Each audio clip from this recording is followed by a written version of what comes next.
Lepo pozdravljeni. V tokratni oddaji bomo govorili o viziji, o povezovalni moči, o drznosti in strokovnosti. Z menoj v studiu je namreč Aleksandra Gradišek, direktorica Razvojnega centra Srca Slovenije, ki vse to premore. Lepo pozdravljeni. Pozdravljeni. Leta 2000 je na osnovi vaše idejne zasnove lokalnega pospeševalnega centra nastal Center za razvoj litije, ki že več kot 10 let žanje uspehe, to lahko rečem. Kako se je začela ta zgodba? Ta zgodba se je začela, tako bi rekla, entuzijastično, da je možno nekaj narediti v lokalnem okolju za podjetništvo. Takrat je tudi država na nek način spodbujala take iniciative, ki bi začele povezovati podjetnike, jih izobraževati, promovirati. To sem zasledila, navdušila našega takratnega župana Mirka Kapla in rekel je, zakaj pa ne, v Zagorju dobro delajo, zakaj ne bi še v Litiji začeli, in tako se je začelo. Torej, vi ste začeli najprej na območju občine Litija, zato tudi Center za razvoj Litija, ki je sicer dolgo nosil to ime, čeprav se je ta zgodba zelo hitro širila tudi izven Litije. Tako je. Včasih se malo pohecam, da imam dolge noge in da je bila Litija nekako premajhna za naše ideje in za naš pogum. In imeli smo priložnost, da začnemo razvijati turistično ponudbo v Zasavju. Namreč takrat je bil razvojni tolar za razvoj tega področja in tako smo začeli širiti svojo dejavnost. Čas seveda smo ga prehitevali, bi temu rekla, nas je potem popeljal že do kamniške občine in potem še južneje do Ivančne občine, Šentruperta. Nekako, bom rekla, z našim delovanjem rezultati so nas na terenu prepoznavali tako politični del ljudi, kot tudi v bistvu sami ljudje, ponudniki, da je prav, da se z nami družijo. Torej, začetek je bil bolj na področju turizma, spodbuditi in povezati turistične ponudnike. In podjetnike. In podjetnike. Vendar tipično za naš razvojni center je, da nekako sledimo potrebam na terenu, imamo tudi izredno dober stik s terenom in znamo tudi poiskati vire financiranja za te ideje, ki so na terenu, in to nekako smo temu sporedno sledili in pač je šla pot bolj v ta razvoj turizma in razvoj lokalne samooskrbe. Seveda pa, kot vemo, brez podjetništva ne gre. In kako ste se začeli financirati? Vi ste značilni, poznani po tem, da ste strašno uspešni pri pridobivanju evropskega državnega denarja za sofinanciranje projektov. Veste, kako je? Če bi bilo vsega dovolj in bi imeli doma odprto skrinjico denarja, verjetno ne bi tako se osamosvojili in iskali tudi sredstva drugje. Vendar vedno smo bili prepričani, da smo sposobni in da znamo dobiti denar tudi drugje. In tako smo šli načrtno pred 5 leti v evropski prostor iskati denar za naše ideje, ki jih imamo veliko. In danes v bistvu vodimo na našem razvojnem centru Srca Slovenije 12 evropskih projektov. S tem se povezujemo z 26 državami in 105 partnerji. Koliko vas je zaposlenih v razvojnem centru? Niste prva, ki to vprašate. Ko slišiš takšne številke. Ja, zaposlenih nas je 13, s tem, da imamo izredno močno mrežo tudi zunanjih sodelavcev in tako nekako v bistvu lahko zagotavljamo kvaliteto storitev v našem okolju. Jaz sem uvodoma dejala, vizija, vsekakor jo imate, sicer se ne bi leta 2000 lotili tega in ne bi bili uspešni pri predstavljanju te vaše ideje županu. Vsekakor je povezovalna moč pomembna, o tem bova danes veliko govorili, ampak pomembna je tudi drznost in strokovnost. Predvidevam, da ste mlada ekipa. Izredno mlada. To so mladi z visoko izobrazbo iz različnih občin, krajev in različnih izobrazb. Tako da to so mladi, ki želijo tudi v svojem lastnem okolju nekaj narediti in vidijo tudi svoj osebni izziv. In moram reči, da šele zdaj po določenih pogovorih, ko vidim, kako se v večjih podjetjih ukvarjajo z kadri, kakšne probleme imajo starejši in tako drugače, da sem lahko vesela, da imam možnost in priložnost izbirati si kadre, ki hočejo nekaj več. Ki ne gredo v službo od 7 do 3. Tako, tako. Vaše delo je tudi delo na terenu. Sicer bi težko povezovali vse to, kar sva že rekli, pa kar še bova. Ja, edino tako, na tak način dobiš v bistvu pravi stik. Delo na terenu je osebno, je v obliki srečevanj, izobraževanj. Tudi čedalje bolj prihajajo ljudje v naše prostore se pogovarjati o svojih idejah in na tak način v bistvu lahko vodiš tisto rdečo nit, ki je prava. Rekli ste, prihajajo z idejami. Torej, to je pomembno, da imajo ideje. Potem jim vi pomagate razvijati te ideje? Kolikor se da. Imamo določene finančne vzvode, kot je LEADER program. Se pravi, mi vodimo to tako imenovano lokalno akcijsko skupino Srce Slovenije, ki omogoča, da nekdo, ki v bistvu ima idejo, da dobi določena sredstva in jo potem tudi realizira. Vendar mora iti v koncept celotnega Srca Slovenije. Ta znamka Srce Slovenije je postala že prepoznavna v Sloveniji, ampak kot slišim tudi izven njenih meja. Gre za partnerstvo, povezovanje. Kaj je bistvo tega znamke Srce Slovenije? No, če bi jo nekako grafično opredelila, mi smo začeli povezovati širše območje skozi kulturno in naravno dediščino. To je bilo leta 2002. In kot veste, Grajska vrata imajo trkalo, ki je v bistvu v taki obliki kot srce. In to nam je bil navdih te tradicije povezovanja in simbolizira kot rekla trkalo na zavest človeka. Ima večkratni pomen, vizualni in simbolni. Trkate in to uspešno trkate. No, če je to bilo leta 2002, malo pozneje ste se pa lotili še enega velikega projekta in to v času, ko v Sloveniji smo zelo malo razmišljali o samooskrbi, ste vi ustanovili zadrugo za razvoj podeželja. Jarina, nekako daleč ste gledali naprej. Ja, v bistvu ko smo pripravljali razvojni program Litijske občine, smo takrat zapisali, da je treba na tem segmentu kmetijskem nekaj narediti. Recimo, občina Litija ima 800 kmetov in obstoječe zadruge na nek način niso uspele servisirati, so šle v drugo zgodbo. In videli smo spet priložnost, da na ta način začnemo spodbujati, informirati, povezovati te male proizvajalce in na nek način organizirati trg za njihove proizvode in izdelke.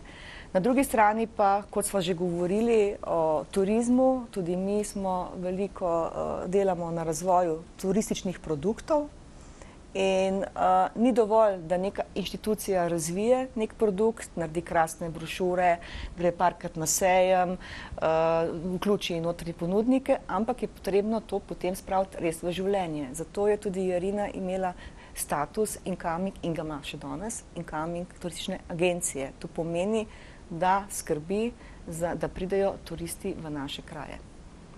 Danes je na naši mizi en delček tudi proizvodov, sestavni del zadruge Jarina, torej proizvajalcev, ki se tukaj združujejo.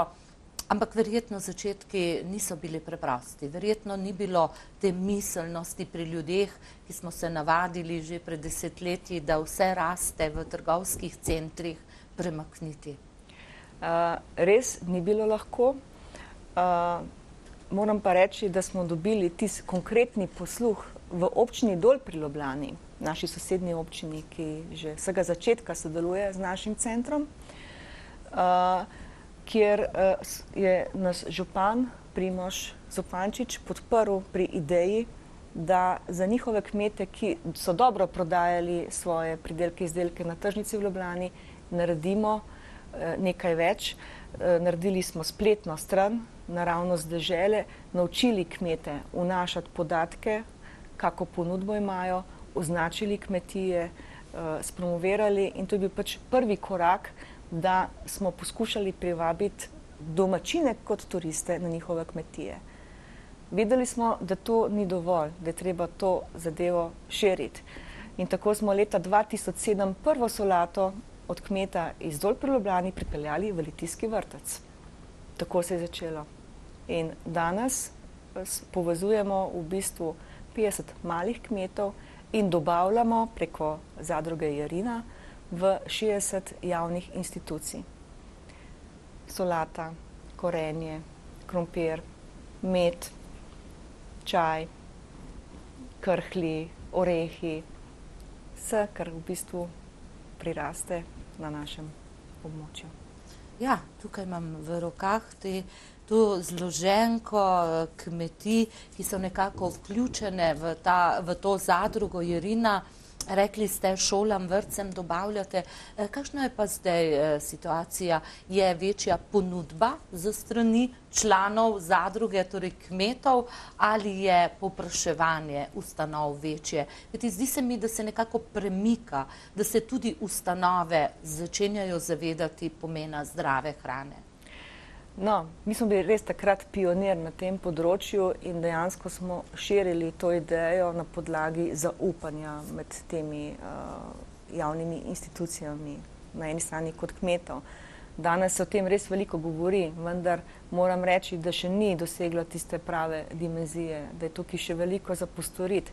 Zato tudi mi kot Razvojni center Srca Slovenije poskušamo skozi različna izobraževanja v osnovnih, srednjih šolah, namreč ustanovili smo lansko leto konzorcij šol in vrtcev Srca Slovenije, kjer želimo, da na področju lokalne samooskrbe, podjetništva in turizma dajemo nova znanja tako učencem kot staršem, kot tudi osebju šolstva.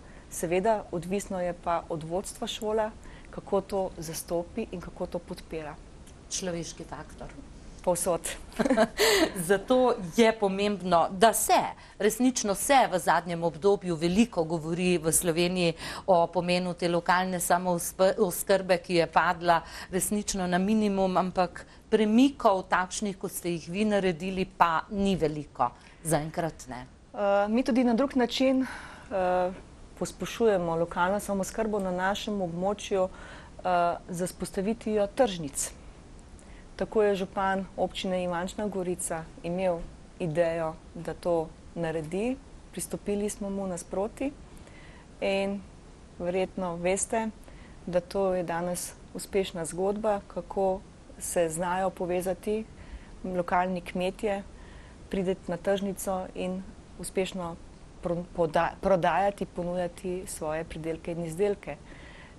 To širimo se zdaj v občino Dol pri Ljubljani, v Litiji jo bomo nadgradili, občina Zagorje, tako da z različnimi pristopi se da spodbuditi lokalno kmetijstvo, da se v bistvu predstavi in tudi začne prodajati. Seveda mora pa tukaj v tem primeru biti izredno velika podpora strani župana občine. Ni dovolj, da da denar, da nekaj spodbudiš, spostaviš, ampak mora tudi osebno biti prisoten takrat, ko se to dogaja. upet, ne, Tako. pustiti na strani, Tako. dali smo jim, zdaj pa naj delajo, ne. Tako. Je treba voditi in pomagati še naprej. Tle v rokah imam pirini srčki z marmelado, ne piškotke, ki se mi zdi, da kar dišijo skozi, čeprav so zaprti. Zanimiva mi je ta zgodba, ki ste mi jo, preden smo prišli v studio, pripovedovali. Ne le to, o čemer sva zdaj govorili. To je lahko dodaten vir zaslužka, tudi za koga, ki je izgubil službo, ali je pa mlad in ne dobi službe. Preprosto ta primer priča o tem, da se da. Točno tako. In to je mlada žena iz občine Lukovica, ki je izgubila službo, začela peči. In mi skozi povezovanje teh posameznikov na sejmih, to se pravi, povabimo jih na sejem, turistični v Ljubljano, na tržnice, na druge dogodke, ji odpiramo prodajne poti. In s tem ona širi svojo dejavnost. Mogoče pokažete njeno sliko. Ja, sem jo našla. Ja. Je prav, ne? Ja, tako je, ja. Tudi na ta način želimo zdaj skozi en evropski projekt spodbuditi te predelovalce, da začnejo več predelovati, hkrati pa navdušiti druge na našem območju, da se za to odločijo. In ravno v tem času potekajo izobraževanja na to temo in vabimo tako brezposelne kot občane, da se udeležujejo in da dobivajo pogum za svojo lastno pot. Torej, inovativnost, bi rekli, je v današnjem času še kako pomembna. Prepogosto ljudje gledajo soseda, ki je v nečem uspešen, pa računaš, da bi potem še ti, ampak ideje, vizije, inovativne ideje so pomembne. Tako je. Čeprav včasih mogoče je prav, da nekomu rata sosedu, ker potem leta potegne zgodbo naprej. Tako se nam dogaja na Dolah pri Litiji, oglarska dežela, ki smo jo začeli razvijati kot lokalno zgodbo že pred mnogimi leti. Pa nekako ogromno smo vlagali v te ljudi, jih spodbujali, pomagali, pa nekako ni moglo zaživeti. Zdaj smo podprli podjetnika, ki si je neko infrastrukturo postavil, vsebino na drugi strani pomagali mu dodati, da se je pa začelo spet prebujati. In to je mogoče ena od poti, če ne gre drugače. Pokazala sem prej zemljevid srca Slovenije, torej tega območja, ki ga nekako pokrivate, ampak kako sedaj? Začeli ste v Litiji, zdaj je to že eno srce Slovenije malo zraslo, ampak zagotovo bi treba trkati še kje v Sloveniji. Je vaša vizija razširiti to srce Slovenije? No, mogoče ni naključje, da je srce Slovenije ravno izhaja iz občine Litije. Kot veste, mi imamo geometrično središče Slovenije in dejansko iz tega smo izhajali in zarisali srce v radiusu 50 kvadratnih kilometrov. Res je, da je zanimanje v Sloveniji kot na Balkanu, da prihajajo k nam gledati, poslušati, navduševati se za to, kar smo naredili. Vendar, a veste, če preveč utripa, ga lahko tudi infarkt, ne rečemo, tako da verjamemo pa v te obvodnice in mi smo pripravljeni deliti naše znanje in izkušnje tudi drugim, ker verjamemo v Slovenijo, v slovensko zemljo in verjamemo v naše lastne sposobnosti, da lahko bolje, kvalitetneje živimo.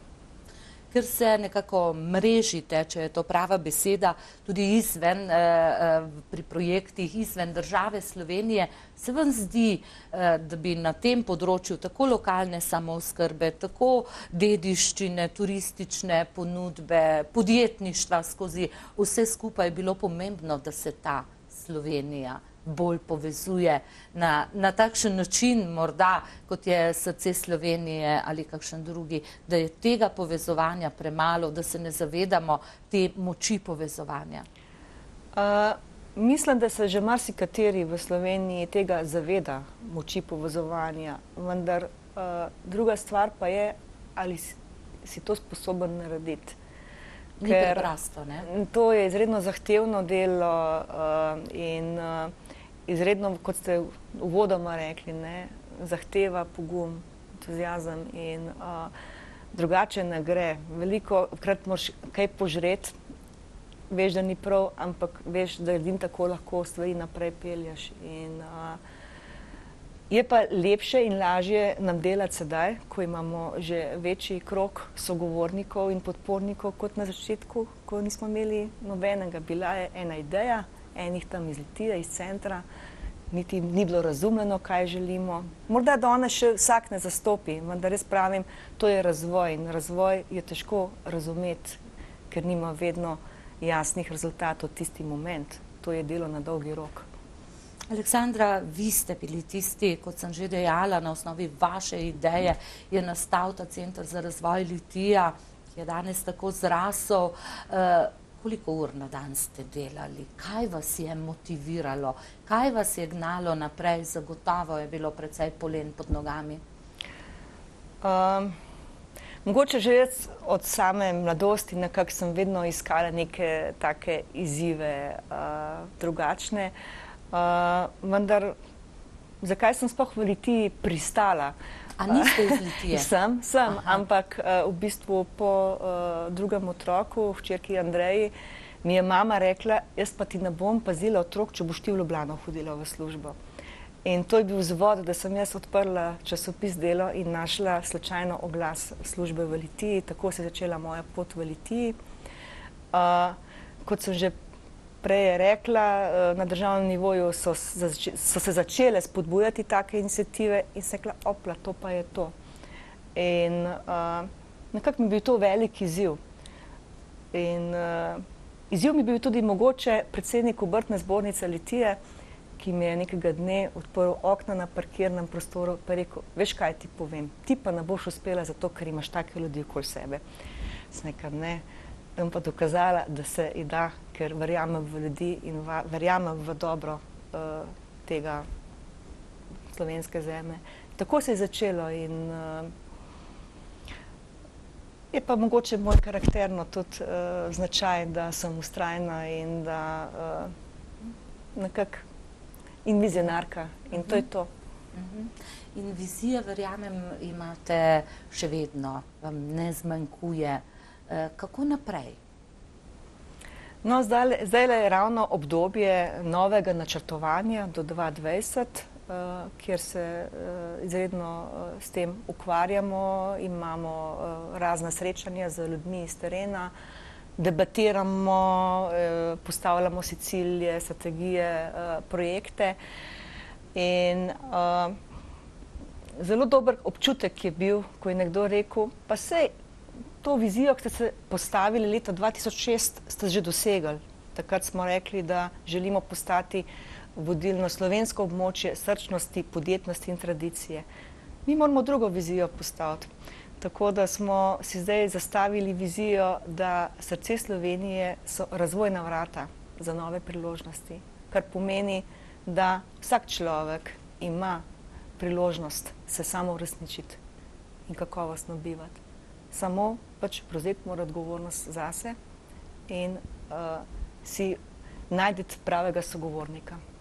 Torej, vi niste zagovornik tistega, kar vse prepogosto slišimo, te črnogledosti, te apatije v Sloveniji, v današnjem času krize, globalizacije, ni delovnih mest, ni prihodnosti, ne da se. Vi ne razmišljate tako? Ne, nikakor ne. Pa moram reči, da je tudi velikokrat težko, nerazumljivo, kakšna dejanja, kakšnih ljudi, ampak kljub temu vedno poiščem dobro v tem in gremo naprej. To je edino, kar vodi naprej, ne? Tako. No, ustanovili ste tudi v okviru vašega razvojnega centra razvojno fundacijo Pogum. Le zakaj?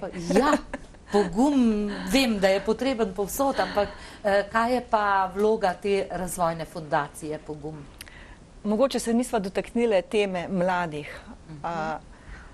nekako verjamem v mlade, da je to naš največji potencial in da tako, kot danes marsikateri govori, nič ne bo z njih, bogi in tako dalje. Temu jaz ne sledim in želim, da v bistvu z določenimi programi spodbujamo to njihovo kreativnost, ustvarjalnost. In mi smo v bistvu že leta 2002 prvi v srednjeslovenski regiji in zasavski vodili podjetniške krožke v osnovnih šolah, kjer smo želeli spodbujati to podjetniško klimo med osnovnošolci. Imeli potem foruma, srečanje, kjer so predstavljali svoje poslovne načrte. In takrat me je zelo spodbudilo, prve krožke sem imela sama, pa mi je takrat župan rekel, ja, pa boš ti to zmogla. Sem rekla, župan, jaz moram to vse sama iti skozi, da bom potem znala zadevo voditi. In sem gotovila, da otroci poznajo samo slabe podjetnike, pa slabe politike. In želim, da s temi našimi izobraževanji, povezovanji med mladimi dajemo tudi upanje mladim. In v bistvu smo skozi te procese v bistvu vključili okoli 2000 otrok na takšne in drugačne načine in spodbujamo dejansko to, kako bi rekla, da je podjetništvo ena od možnosti za osamosvojitev in za samostojno pot. Ja, in s tem je treba začeti zgodaj. Imate prav, že v osnovni šoli. In res je, da vse prepogosto v naši državi res govorimo o slabih zgodbah, namesto da bi delali nasprotno, primere dobre prakse. Smo pa mi želeli danes predstaviti z vašo zgodbo. Le dotaknili sva se vsega, s čimer se ukvarjate, pa je že minilo pol urice in resnično lahko rečem, Aleksandra Gradišek, po 12-13 letih idej vam ne zmanjkuje, energije vam ne zmanjkuje, dokazujete, da so mladi, inovativni, sposobni, če jih prav vodiš. Tako je. Torej mi ostane le, da vam zaželim, da bi vašo zgodbo o uspehu, primer dobre prakse slišalo več in več Slovencev in da bi se to srce, čeprav z žilami, obvodnicami ali pa kapilarjami širilo v slovenski prostor. Hvala za lepe želje. Hvala vam, da ste si našli čas tudi zato, da ste prišli v naš studio. Vam, drage gledalke, dragi gledalci, pa hvala za pozornost. Jaz verjamem, da ste kakšno idejo nocoj dobili tudi vi. Ne sedeti doma, zreti v prihodnost, kjer je volja, tam je pot, pravi moja nocojšnja gostja.